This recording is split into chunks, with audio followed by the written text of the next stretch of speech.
Guys Madurai Meenakshi Amman கோவிலோட ஹிஸ்ட்ரியை பற்றி 2 மினிட்ஸ்குள்ளே பார்க்கலாமா? வாங்க பார்க்கலாம். அதுக்கு வரையும் நம்ம சேனல் பார்க்க ஃபாலோ பண்ணிக்கோங்க. இந்த சிட்டி தமிழ்நாட்டோட வைகை நதிக்கு அமைஞ்ச இந்த சிட்டி தாங்க மதுரை. இந்த மதுரைக்கு இன்னொரு பேர் கூட இருக்குது, மாமதுரைன்னு சொல்லுவாங்க. அதே மாதிரி இங்கே வந்து பாண்டியர்கள் தலைநகர் கூட சொல்லுவாங்க. இதோட ஸ்டோரி கூட ரொம்ப இன்ட்ரெஸ்டிங்காக இருக்கும். பிகாஸ் வந்து இங்கே வந்து இவங்களோட பாண்டியாஸோட ஃபுல் கண்ட்ரோல் வந்து all over south India part of the Sri Lanka வந்து எடுத்துக்கிட்டாங்க. அண்ட் பிரிட்டிஷ் வந்ததுக்கப்புறம் வந்து எல்லாமே அவங்க கண்ட்ரோல் எடுத்துக்கிட்டாங்க. பட் மதுரை மட்டும்தான் ஒரு கேபிட்டல் சிட்டியாகவே வந்து அங்கே ஓன் பண்ணாங்க.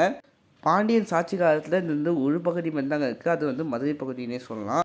ஓகே, இப்போ இந்த ஊரோட வரலாறு பற்றி கேட்டாச்சுல. இப்போ இந்த கோவில் வரலாறு பார்ப்போம். அதுக்கு முன்னாடி இப்போ போயிட்டுருக்க இந்த சித்தை மடத்தில் வந்து சித்தை பெருவிழா வந்து போயிட்டுருக்குங்க. ஸோ நீங்கள் வந்து மதுரை போகிற ஐடியாவில் இருந்தால் ஸோ கண்டிப்பாக அதை பார்த்து போங்க. இது வந்து சித்தை திருக்கல்யாணம் கூட சொல்லுவாங்க. ஸோ இது வந்து வருஷமாக நடந்துட்டுருக்குங்க. சித்தை மாதத்தில் ஒரு 20 நாள் ஒரு நிகழ்ச்சின்னு சொல்லலாம். ஸோ ஓகே, சரி ஓகேங்க. இந்த மதுரை மீனாட்சி அம்மன் கோயில் அந்த ஆர்கிடெக்சர் பார்ப்போம். ஸோ நான் நேரில் போய் பார்த்தீங்க, இந்த ஆர்கிடெக்சர் ரொம்ப சூப்பராக இருந்துங்க. ஸோ 4 திசைகள் இருக்குது, நார்த் சவுத் ஈஸ்ட் வெஸ்ட் சொல்லிட்டு இந்த 4 என்ட்ரன்ஸ் தாங்க இருக்குது. இந்த ஆர்கிடெக்சர் பார்த்து நாங்களே வந்து ஷாக் ஆகிருந்தோம். அந்த காலத்தில் வந்து எப்படி கட்டியிருப்பாங்கன்னு சொல்லிட்டு. ஸோ நான் அப்போ வந்து ஃபோன் எடுத்து போகும்போது சாய்ஸ் வந்து லைவ் கவரேஜில் தான் நான் எடுக்கிறேன் நான். ஸோ அது மாதிரி இந்த கோவிலோட ஹிஸ்ட்ரியை பற்றி பார்ப்போம். ஸோ கோவிலோட ஹிஸ்ட்ரி வந்து 14th சென்ச்சுரியில் வந்து கட்டி முடிச்சுட்டாங்க. ஸோ இந்த கட்டடத்தோட ஆர்கிடெக்சர் யார் கேட்டு அலாவுதீன் கில்ஜி தாங்க இதோட கோவிலோட மெயின் பேக்கப் சப்போர்ட்டாக இருந்திருக்காரு.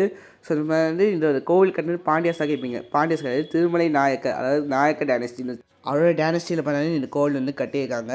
ஸோ அவரோட பேரில் தான் இவரோட டைனஸ்டி பேரில் வந்து ஒரு பேலஸே இருக்குங்க, திருமலை நாயக்கர் பேலஸ். ஸோ நான் அந்த வீடியோ கூட போட்டிருக்கேன், நீங்கள் பார்க்கலன்னா போய் செக் பண்ணி பார்த்துக்கோங்க.